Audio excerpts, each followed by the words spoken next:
നമ്മുടെ പാരന്റ്സ് വിചാരിച്ചാൽ അവരുടെ ബെസ്റ്റ് നമുക്ക് തന്നേന്ന്. പണ്ടത്തെ ആളുകൾക്ക് ഈ പറയുന്ന പാരന്റിങ് കൗൺസിലിംഗ് ഉണ്ടെന്നോ പാരന്റിങ് കോച്ച് ഉണ്ടെന്നോ. സമയം 4:44. ഇന്നലെ ചലഞ്ച് ഇല്ലാതിരുന്നതിനെ കുറിച്ച് എന്താണ് പറയാനുള്ളത്? ഇന്നലെ ഇയാള് വന്നത് വെളുപ്പിനല്ലേ, ഓക്കെ, ഞാനതുവരെ ഉറക്കമുളച്ചിരിക്കുവായിരുന്നു. അത് ഇന്നലെ പോകാൻ പറ്റിയില്ല. ഇന്ന് ഇയാൾക്ക് വർക്കില്ലേ? ഉണ്ട്. ഇയാള് എത്ര മണിക്ക് ചെല്ലണം? 6 മണിക്ക്. അവിടെ ചെല്ലണം. അതുകൊണ്ട് ഇന്ന് നമ്മള് കുറച്ചല്ലേ നടക്കുന്നുള്ളൂ. ചാടിയോടെ പിന്നെ കൈ കമ്പോലും ഇല്ല. ഇതൊക്കെ പേടിച്ചിട്ടാണ്. നടക്കാൻ പോകുന്നവർ ഏറ്റവും കൂടുതൽ ഇതാവുന്ന വെല്ലുവിളികളാണ് കുട്ടികൾ.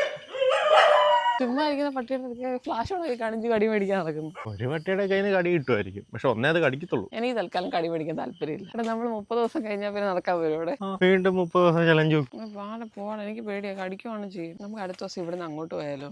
കൊട്ടായിക്കുന്ന മേളോട്ടോ? ഇവിടുന്ന് അങ്ങോട്ട് വേണ്ട, ആ വഴിയിൽ ഒരുപാട് പട്ടികൾ കൂടുതൽ നടക്കാൻ പോകുന്നതിന് അതിൻ്റെതായ രീതികളുണ്ട്. എന്താ പക്ഷെ ആളും എനക്കുള്ള റോഡിൽ കൂടെ പോകണം. അതുകൊണ്ടാണ് എല്ലാ ആൾക്കാരും വന്നിട്ട് തെങ്ങോൻ ടു മെക്കുന്നുവോൾ റോഡ് സെലക്ട് ചെയ്യുന്നത്.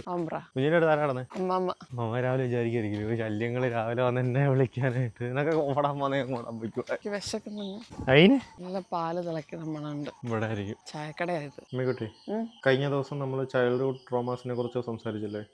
ഇപ്പോഴത്തെ പേരന്റിങ്ങിന്റെ രീതികൾ പണ്ടത്തെ അപേക്ഷിച്ച് മാറ്റി കഴിഞ്ഞാൽ ചൈൽഡ്ഹുഡ് ട്രോമാസ് ഒക്കെ കുറയുമെന്ന് എത്രത്തോളം ശരിയാണ്? പൂർണ്ണമായിട്ട് മാറും? അത് പൂർണ്ണമായിട്ട് മാറും ചോദിച്ചു കഴിഞ്ഞാൽ അത് നമുക്ക് ഉറപ്പിച്ച് പറയാനായിട്ടൊന്നും പറ്റത്തില്ല. കാരണം നമ്മളെല്ലാം മനുഷ്യന്മാരാ. നമ്മൾ പ്രോഗ്രാം ചെയ്ത് വെച്ചാൽ കമ്പ്യൂട്ടർ ഒന്നും അല്ലല്ലോ. നമ്മുടെ പേരൻസ് വിചാരിച്ചാൽ അവരുടെ ബെസ്റ്റ് നമുക്ക് തന്നേന്ന് അവർ വിചാരിച്ചു. പക്ഷേ നമ്മൾ ചൈൽഡ് എന്നുള്ള രീതിയിൽ നമ്മൾ ആണല്ലോ നമ്മുടെ ഇന്ന കാര്യങ്ങൾ നമ്മൾക്ക് അഫക്റ്റ് ചെയ്തിട്ടുണ്ട്, അതൊരു ട്രോമ ആയിട്ടുണ്ട് എന്നൊക്കെ നമ്മളാണല്ലോ തീരുമാനിക്കുന്നതല്ല, നമുക്കാണല്ലോ ഫീൽ ചെയ്യുന്നത്. അപ്പോൾ അതേപോലെ നമ്മൾ വളർത്തുന്ന കുട്ടിക്ക് നമ്മൾ ഈ പറയുന്ന കാര്യങ്ങളൊക്കെ മനസ്സിലാക്കി അങ്ങനെയൊക്കെ തന്നെ ചെയ്താലും ചിലയിടങ്ങളിൽ നമ്മളുടെ കയ്യിൽ നിന്ന് വരുന്ന ചില ഫോൾട്ടുകൾ വരും. പെർസെൻറ്റേജ് ഒന്നും പറയുന്നില്ല, എന്നാലും ഒരു അവയർനെസ് കിട്ടിയ ഒരാളെന്ന രീതിയിൽ കുറേയൊക്കെ നമുക്ക് ഒഴിവാക്കാൻ പറ്റും.